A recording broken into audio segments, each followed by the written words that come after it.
Good afternoon, everyone. Dan Harrison here, your host for NuPath Live. We've got a busy agenda today. We're going to get right into it. But as we're getting ready for this today, I heard on two occasions as we get our guests set up ahead of time before we go live, and recognizing what a busy time of year, of the day it is to host these things. And I thought, when all of our day programs were completely closed, 3 o'clock was a good time. The fact that there's so much activity going on means that we are getting back to better, and that stuff is going on in the programs. And I feel the energy and the busyness. I don't know, just it's palpable in the air. We're getting back to better. Yesterday, the governor spoke in Revere at a vaccine center, a big, huge clinic that is one of the many now, 8, I think, in Massachusetts that are open, and announced that we have met now 2 milestones as a state, the Commonwealth. There are now 4 million total doses given in Massachusetts, and 1.5 million of Massachusetts citizens are fully vaccinated. That out of, this kind of surprised me, out of the 24 states that have 5 million people or more in their populations, we rank first in number of total doses and number of first doses delivered so far. So we are moving forward with vaccinations. And I don't know, guys, there's been so much talk about vaccine hesitancy and really trying to reach communities of people, or those people that are uncertain, and acknowledging some of the misgivings. But I believe that as more and more of us get this vaccine, get them both in, become fully vaccinated, people will just begin to see that it's the thing to do. It's the right thing to do. And the systems are becoming better and better enabled for online registration. My brother, who's younger than me, found himself eligible. He was explaining the process, everything at his fingertips. So if you're watching this, that means we love you. And because we love you, we want you to consider getting the vaccine if you've not already. And it's just getting easier and easier. In fact, by the 19th of April, which is 1 week from Monday, everyone in the Commonwealth will be eligible for the vaccine. So if you were dozing and missed kind of where things were, we're moving forward ahead, and it's everyone that benefits if we can stop the spread. So as part of that, we're going to go to Mr. Brett Riley, who does the very important function these days of spinning that wheel. There he is, all put on a tie for this task today. Just for this today. Just for this task. So you're going to spin that. You're going to spin that basket. Back to better basket. Back to better basket, and you're going to pull a name of a person that's connected with NuPath that has gotten both vaccines and is fully vaccinated. We have Viola Jolly-Wright. Viola. Some people may not know she's a former prestigious peacock. You beat me to it. And for anyone out there, that is the most prestigious award one can receive at NuPath. Prestigious peacock. Viola Jolly-Wright, congratulations. And you will be getting a $100 electronic gift card emailed to you soon. So Brett will tell you, keep your eye open for it. You got Brett, it. soon I'll be able to do this almost by myself. And then we're on June 3rd, except for the spinning of the basket and the putting the hand in and drawing the name. Of course, I'm not going to be able to do it myself.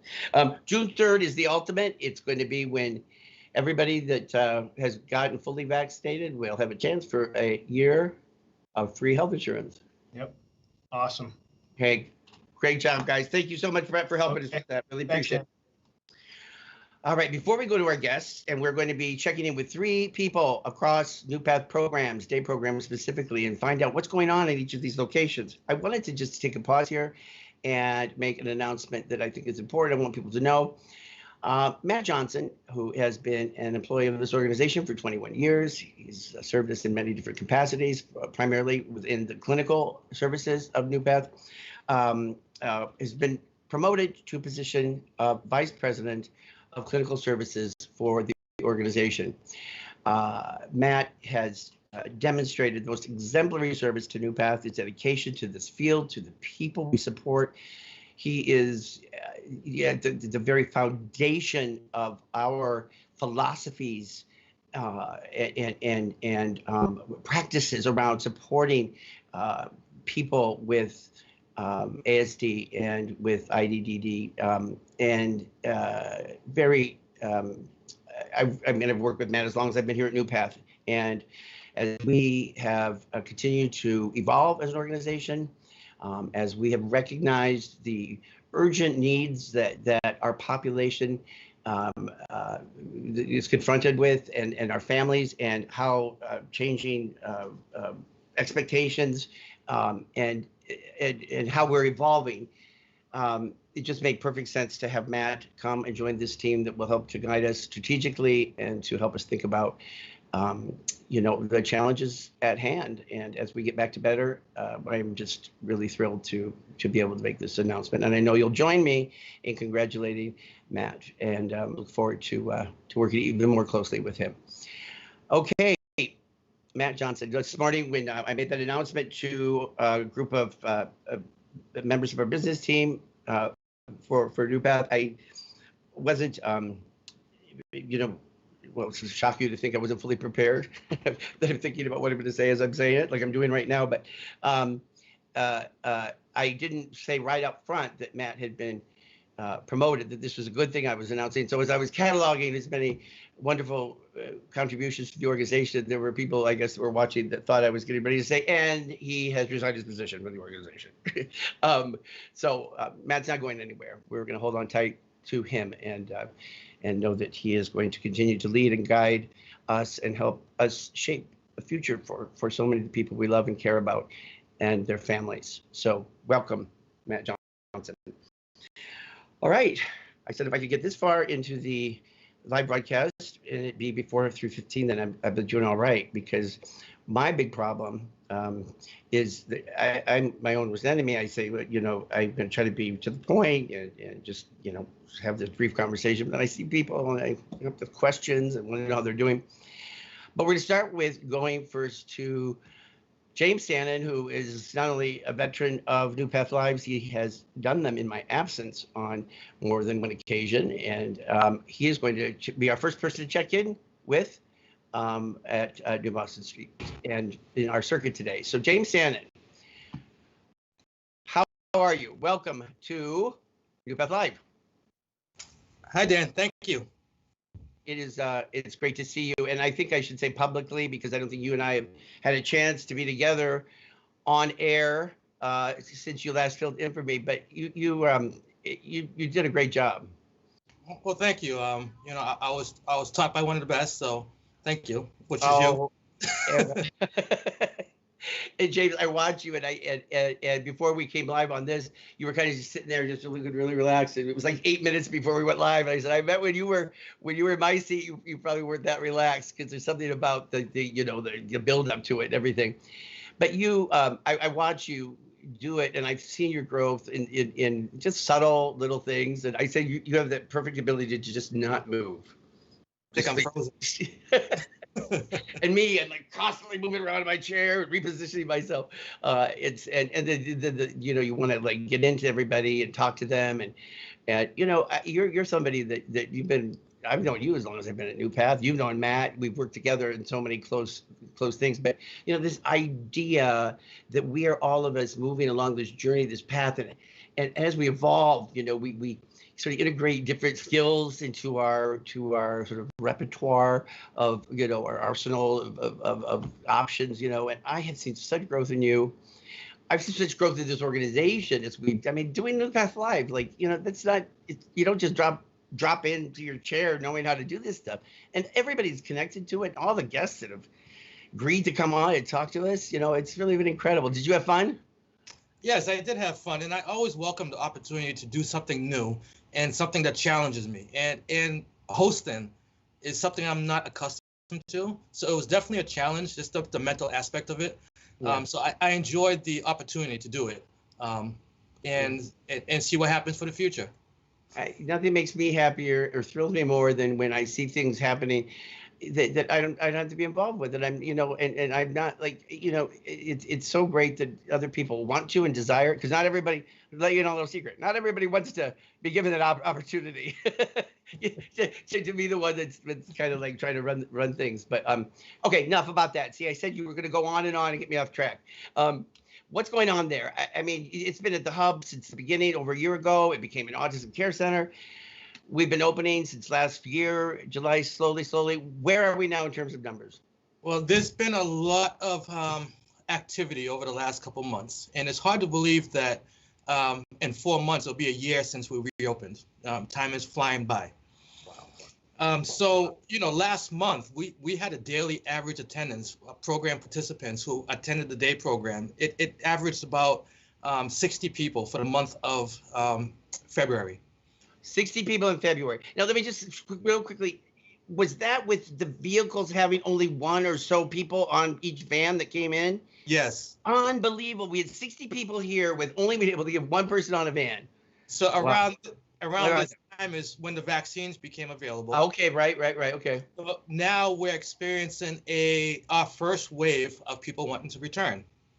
And we've been in that process for the last month. So in the month of March, our attendance bumped up to a daily average of about 80. So it went from 60 to 80 in less than a month.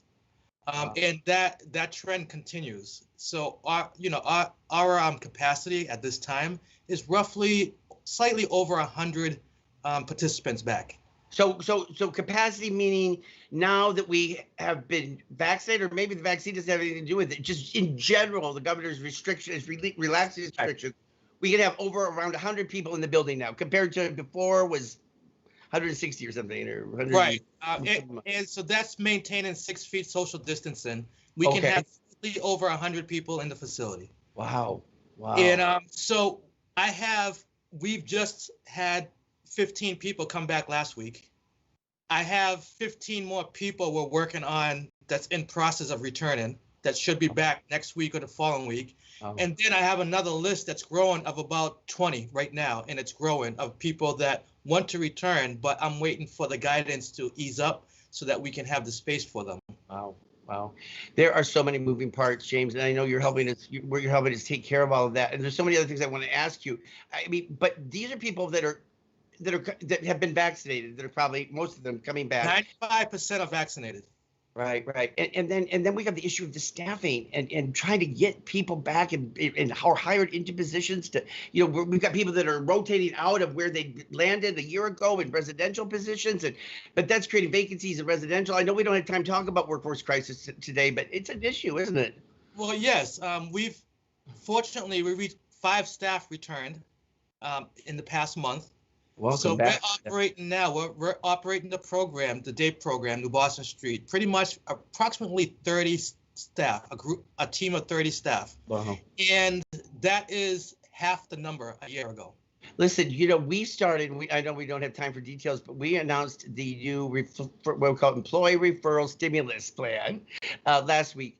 I feel like if there's a family member out there watching right now, you don't have to be a current employee of NuPath. Like, I want to say that if, because of a family member or somebody that's watching this knows of somebody, maybe you've got, a recent college grad at home trying to figure out what they want to do. I think we might extend that, or think about extending, something like that. There'd be something in it for you. Let's just say that, we'll make it worth your while. And I should be making these decisions publicly and live, but I think that we want quality people. And we want to get matched up with people that want to do something important now when we need all hands on deck. And so if you know somebody, let us know, please. Yes. Anything else, James, that I'll move on, because I'll be with you all. No, we look forward to getting back to better. So we anticipate that we're working with Meals on Wheels organizations to start community outings, volunteering. We're working on increasing our activities in-house, adding cooking class, and we're working on getting No Walls program out and about. So a lot of good stuff to come. Excellent. Thank you, James, so much, not only for coming today, but for all the work you're doing to make sure this happens it's happening so seamlessly.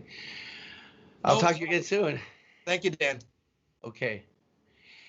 James, mentioned that it was a year ago, just about, that we, well, it'll be a year. What did he say? Oh, I had it in my head. July would be a year since we reopened. Maybe that's what it was. But when we think about all in those early days, we think they were doing these like virtual tours. You see this space all empty, and next week I think the Cleveland pear trees that are along the parking lot of our home office, they bloom like the most magnificent, gorgeous living creatures for 1 week every year. And it's right around the walk, usually right around tax day, April 15th. And I remember being over there, the parking lot was empty. And I think I did a video because it made my heart sad to see it empty. And now look at us, we're exploding. Everything's getting back to better, right? Back to better, baby. Okay, we are going to bring on our next guest, Ms. Rosalinda, who is from the Martin Center. Rosa's been with us. I don't have all the demographic in front of me because just as I was about to do so, there she is. I saw her, then I got all distracted talking to you about your daughter, and you told me she's already a teenager. And, no, she's just Pretty much. She's headstrong like her mother. Yes. Maybe. Yes. Hey, it's got to come from somebody. Yep. It is so good to see you. Likewise. I don't know if you're really saying that because it must be, it's hard to make any transition, and you've been at home with that little bundle of joy for the past, I don't even know how long. Has it been a year essentially, right? And working from home and doing all these things, and then you get called back, and it's an adjustment, isn't it? To like, you just, It is. We were talking to another group about how, like, even the social skills of being in the same room with somebody, you're like, ooh, we're just out of practice. Yes. And so we were at a VP meeting yesterday, and we'd ordered some salads or something, and there were five of us, I think, were in the conference room, and then I think Ted was, and maybe a couple, I'm trying to think now, Bill, he had some remote, but there were five people in the conference room at our home office. We've squeezed 18 people in there in the past years, and 5 people in there. It just felt closed, like I just wasn't used to it. What's it like? Has it been hard for you? How's it been like coming back? It's been an adjustment. Again, I've been home just with my daughter and my husband. He works from home some days he's on site as well. So it's just, we have our little bubble. Sometimes we'll see like my immediate family, but it's not each week. So coming back here, it's like, okay, should I count how many feet are in between me and another staff or individuals? It was tough, but we're slowly getting used to it. I'm slowly adjusting to the new norm. Yeah, I'm so glad you say that, because I think we cannot deny that we're all of us feeling some level of discomfort. This is there's not really a book saying, okay, following post-pandemic, workplace culture. It's like, because we're figuring this all out together, aren't we?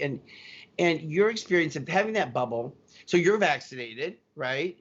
I'm planning to soon. Yes. Oh, you're planning to soon? Yeah.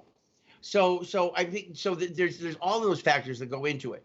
Because if you're vaccinated, then you feel, okay, I can breathe a sigh of relief. Now, I have to make sure that in case I'm carrying something, I wouldn't want to get somebody else sick.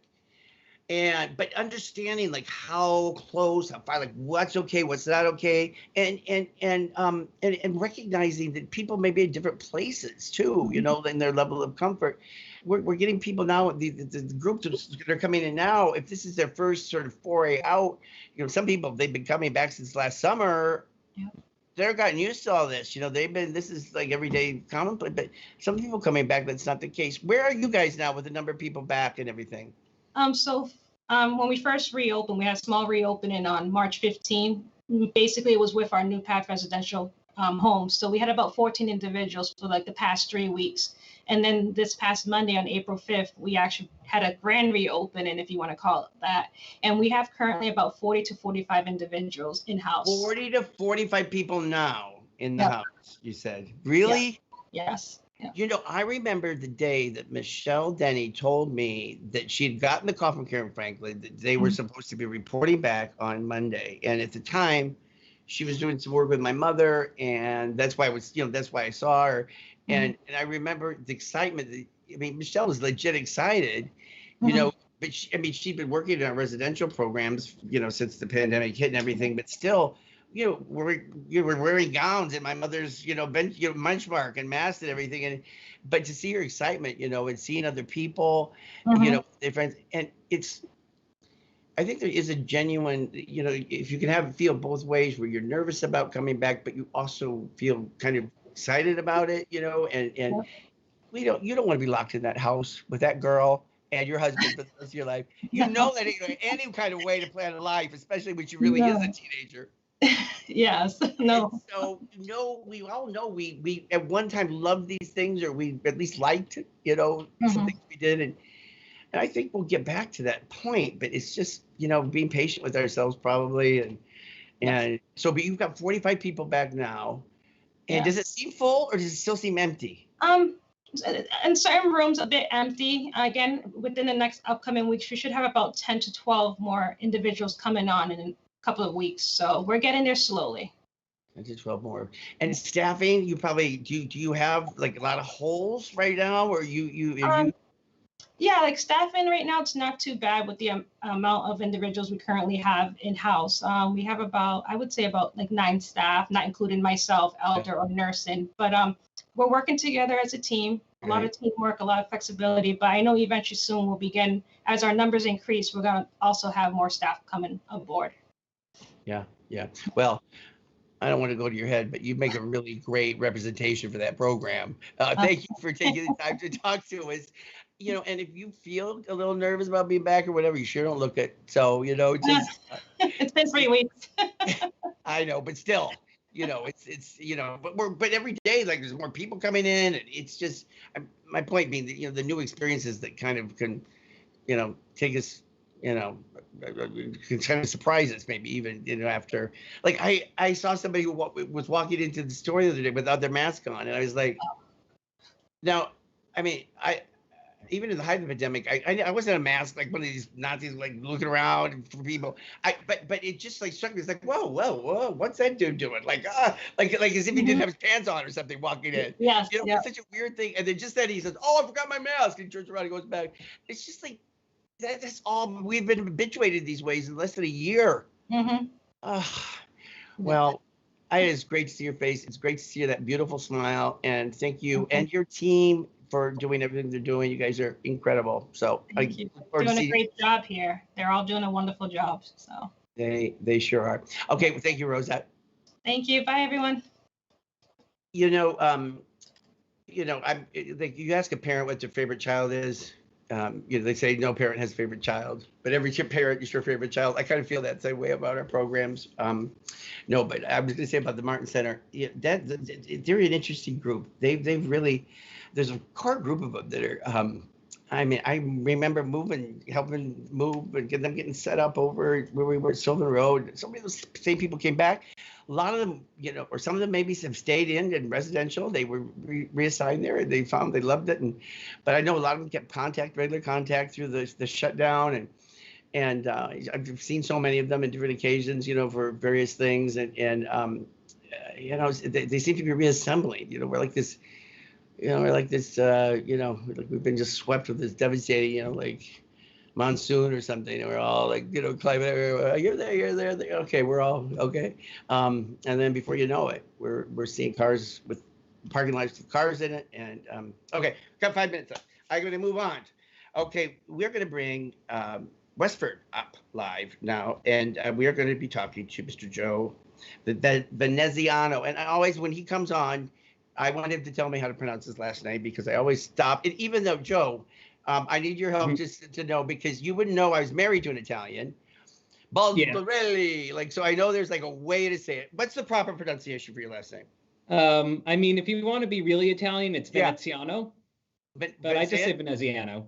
Veneziano, or it could be Ano if you're like going to do that. Yeah, Veneziano. It means Venetian. And you got to do it with a hand. Sicilian. Go figure.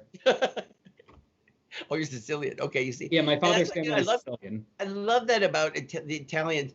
They not only do they know they're from Italy, but I guess there's a lot of that for people from Ireland. But anyway, I got to get myself redirected because otherwise we're not going to have time to talk about what I brought you on to talk to me about.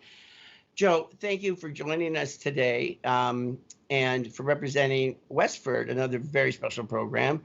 You guys have, I know, have had a lot of, you've had a few good people that have recently left, which is makes us very sad.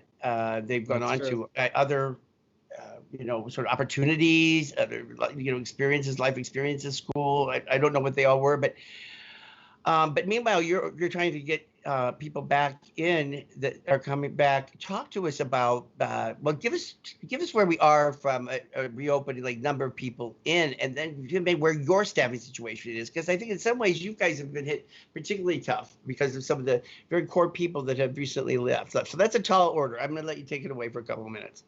Okay, so NuPath Westford continues to be small yet mighty.